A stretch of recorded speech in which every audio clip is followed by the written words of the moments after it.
intro. We were planning to introduce ourselves, but now we don't have to. Abhishek and I both.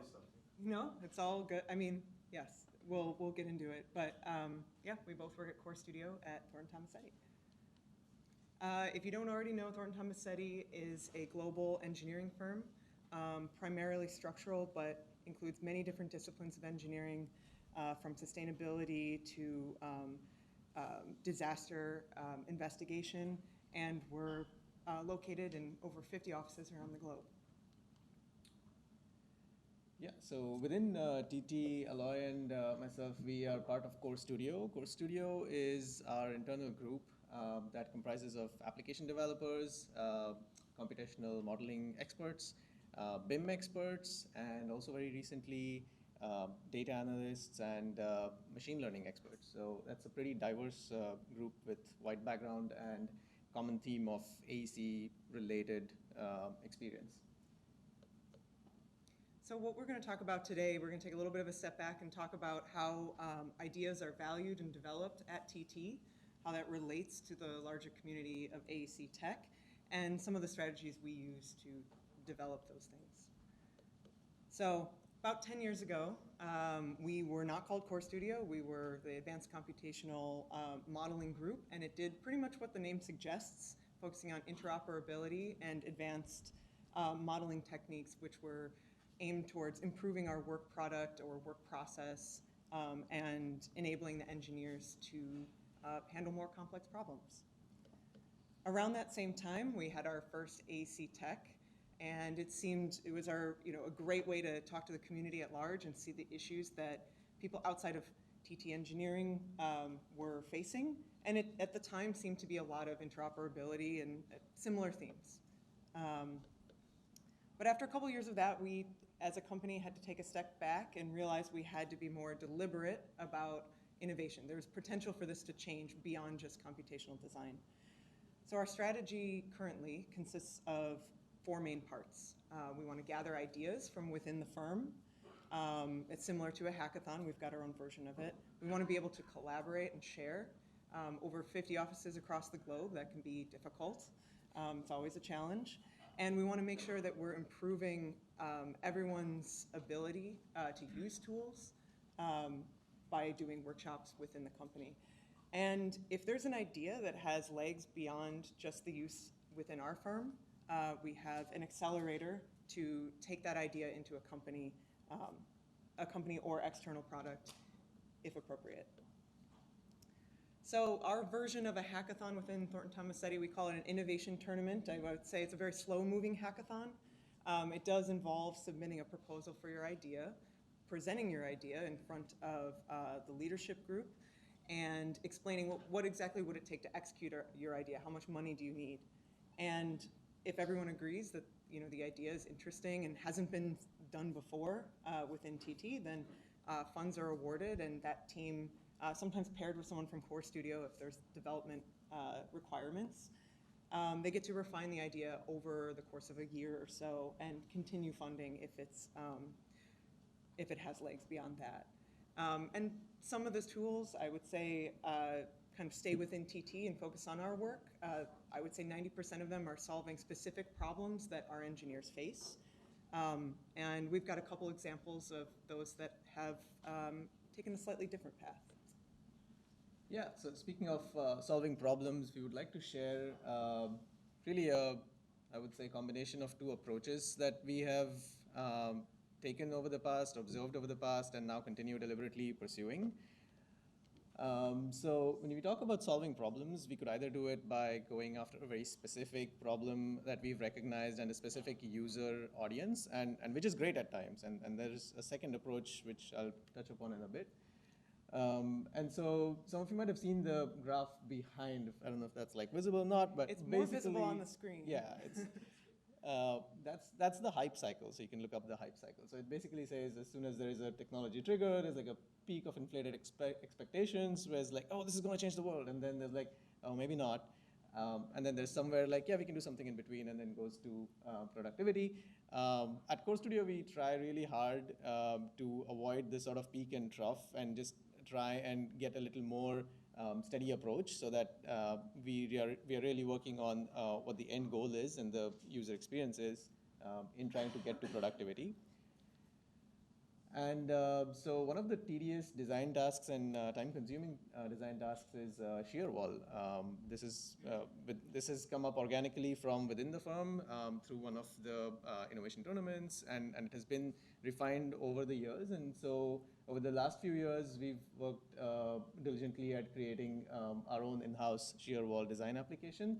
And it's currently in the beta phase, but we've had great feedback from the early users, and it's very, very close to being used on actual projects. And so that's going to save a lot of time and effort for the engineers.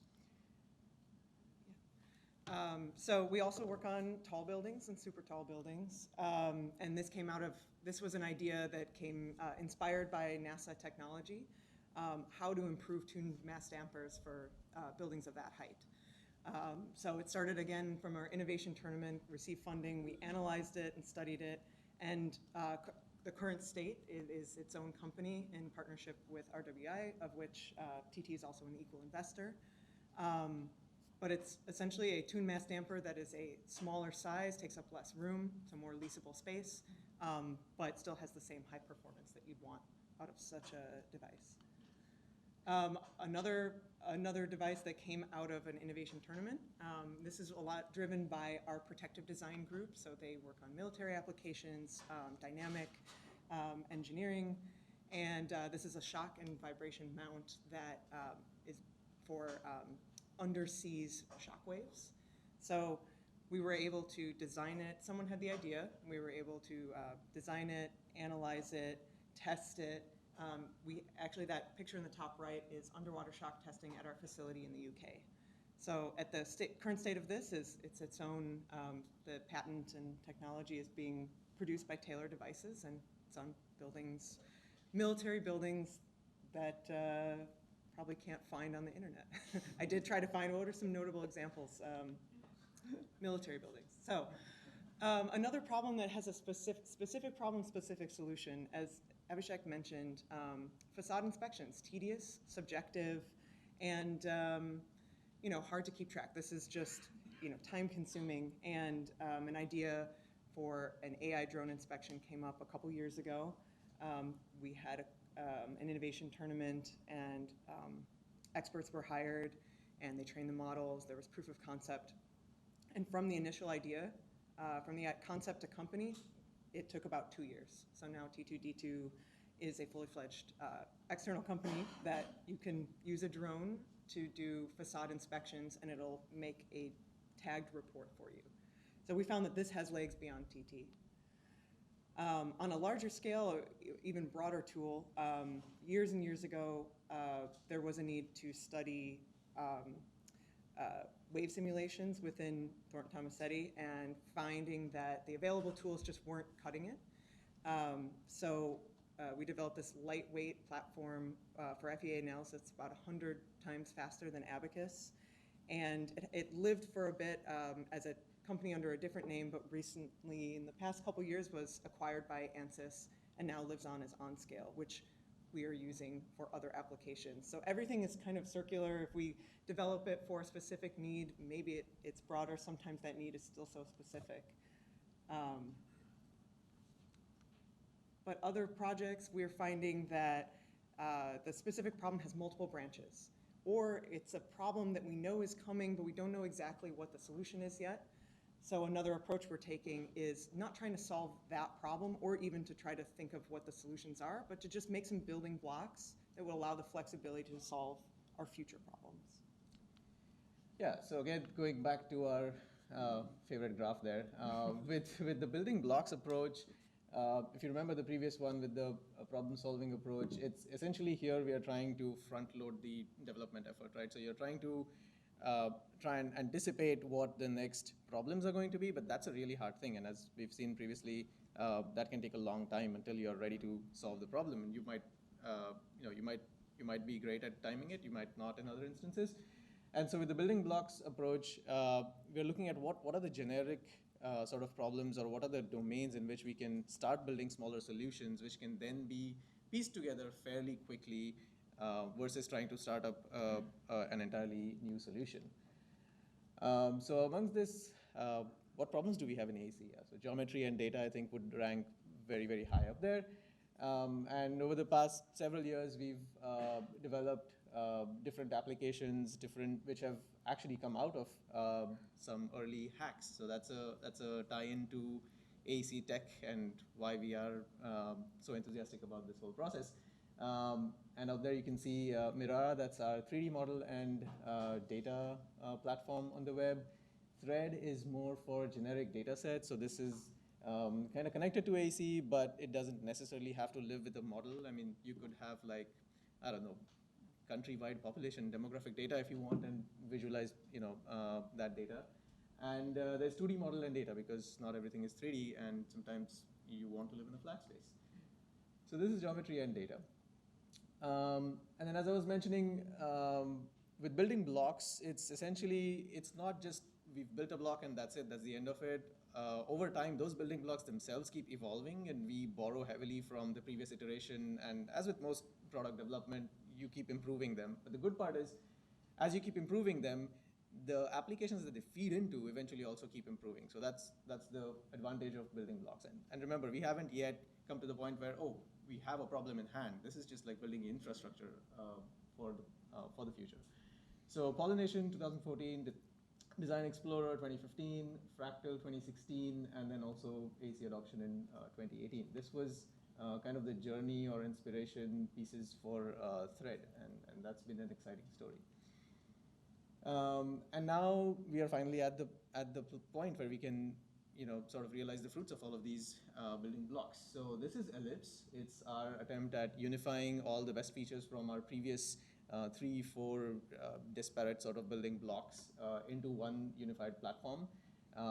And along with data and geometry, the focus really here is on communication and sharing. So we've built that into the platform from the ground up. So you're not working in silos, kind of all the problems that we've seen earlier. Same attempt, slightly different approach, but again, web-based, easily shareable, and highly customizable. This is another example where now we're moving slightly away from data and geometry and coming into our realm of analysis and design that we deal with on a day-to-day basis. And here again, you might see on the screen just two different apps. One is our single bay design app, and another one is our full building design app that leverages machine learning. But at the heart of all of these is our libraries. So we work very diligently in maintaining our repository of geometry, structures, data visualization, different interop connectivities, and those libraries at heart also undergo a sort of iterative cycle of development. And as I mentioned, those then feed into all of these other apps, and they could be geometry and data applications, they could be our machine learning applications, or they could just be simple automation toolboxes like Revit, Grasshopper, ETABS. So those also utilize all of our underlying libraries, which keep evolving. Coming to cloud-hosted computing, this is our latest, I would say, kind of exciting application. We're calling it Force Sketch, which is 2D sketch to analysis. And the building blocks of these are Shapediver and Grasshopper, and essentially Shapediver allows you to run Grasshopper definitions on the cloud, and that has Karamba at the heart of the analysis. So again here, if we were to build this from scratch, it would be a full-blown web development and a backend and analysis engine and all of that, and that would have taken way longer. Whereas now we're able to leverage all of these building blocks. So it doesn't all have to come from one place. We could collaborate and we could use what's out there as building blocks. So that's something to also keep in mind. Yeah, so Abhishek was talking about how some of these are inspired or building on hacks here at the AECtech Hackathon over previous years. And that's really great. It's so exciting to see ideas have legs. Like this is what we know that we're using it for. But we've been noticing that the trends of the industry, or not trends, the themes of the industry that we're experiencing, we get to check in every year and kind of see what everybody else is doing. And it seems like it's taken a development path. We've been on a journey together, but it's really, the ideas come from people. So we can't have great ideas without all getting together or collaborating. So I just want to say that, and we just want to say that being here at this event is really exciting because it's about a group of people coming together to learn from each other, to try to inspire each other through conversations and adjacencies, and sit down over a long weekend with a lot of coffee to hack together a prototype of something interesting, which may or may not become a fun idea. So some ideas are more fun, some are more practical, but it's, and like Abhishek mentioned with the four-sketch, that was an innovation idea that we internally tried for a couple years and then had to put down for a minute because we just didn't have the infrastructure, but now we do. So some of these ideas that may pop up again years later. So the next great idea could be at this hackathon or this conference today. And we just want to thank everyone for being here and for sharing this with us. As Yaron said, it's our 11th year doing it, and it's always valuable and worth it. We're constantly inspired by everybody's work that's here. Thank you all for being here, and Yes. hope you enjoy the rest of the day.